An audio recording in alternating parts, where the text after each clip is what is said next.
support her outlandish theory that she proposes.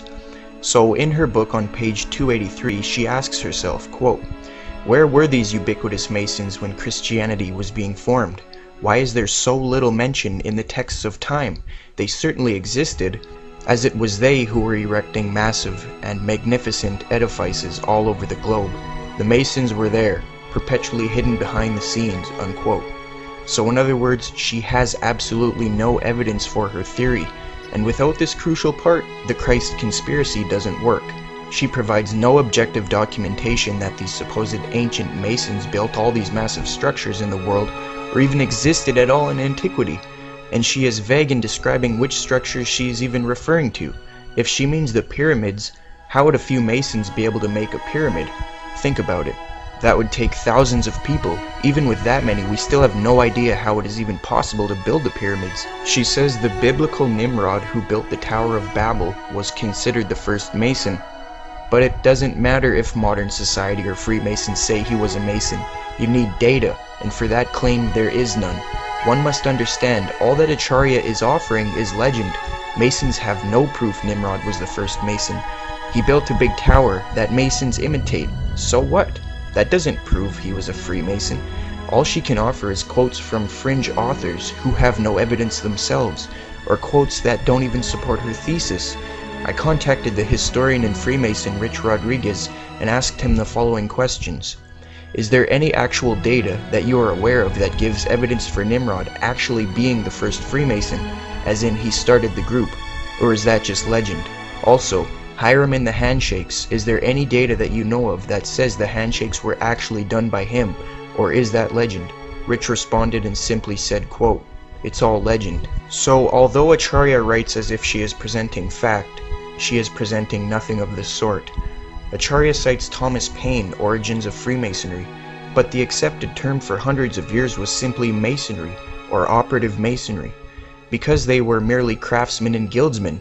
It wasn't until 1717 in London that they were even known as Freemasons. Some would say the late 16th century at the earliest. It was at this point Freemasonry allowed anyone to join, and not just craftsmen or guildsmen, as it had been previously. And it wasn't until 1776 that Freemasonry was involved with any big conspiracy. Adam Weishaupt and his order infiltrated Freemasonry. Before then, there was no Masonic conspiracy. The truth is, Masonry didn't start until 800 years ago, according to our data and the vast majority of historians and research. Only fringe authors like Acharya S. say otherwise. As for the Thomas Paine quote, he doesn't even say Masons created Christianity. He just gives his opinion on how he thinks both Masonry and Christianity are sun worship, which is illogical in and of itself. But he doesn't claim Masons created Christianity as Acharya asserts. If the claim is that Christianity was based on sun worship, then how do you explain how the Jews went from sun worship to Jesus when sun worship was forbidden in Judaism? Then she quotes Higgins saying, quote, "Every part of Christianity refers back to Abraham, and it's all Freemasonry," unquote. But Freemasonry didn't start until 1717, or at the earliest the 16th century, as noted by scholars. She claims that Jesus and Paul were Masons as proof, but she had just finished writing nearly 240 pages on how she thinks Jesus never existed.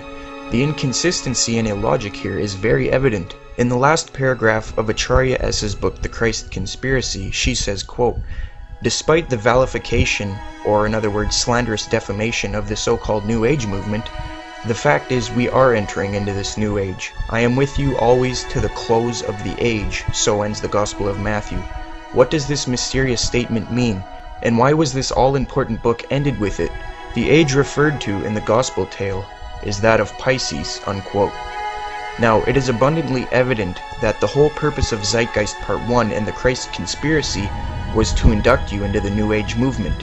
Despite the total deconstruction of Acharya S. and her camp, they will continue to persuade the young generation to join their New Age Brotherhood of Mystery. Study, learn, and help us overcome this trend of malicious lies put forth by the New Age movement.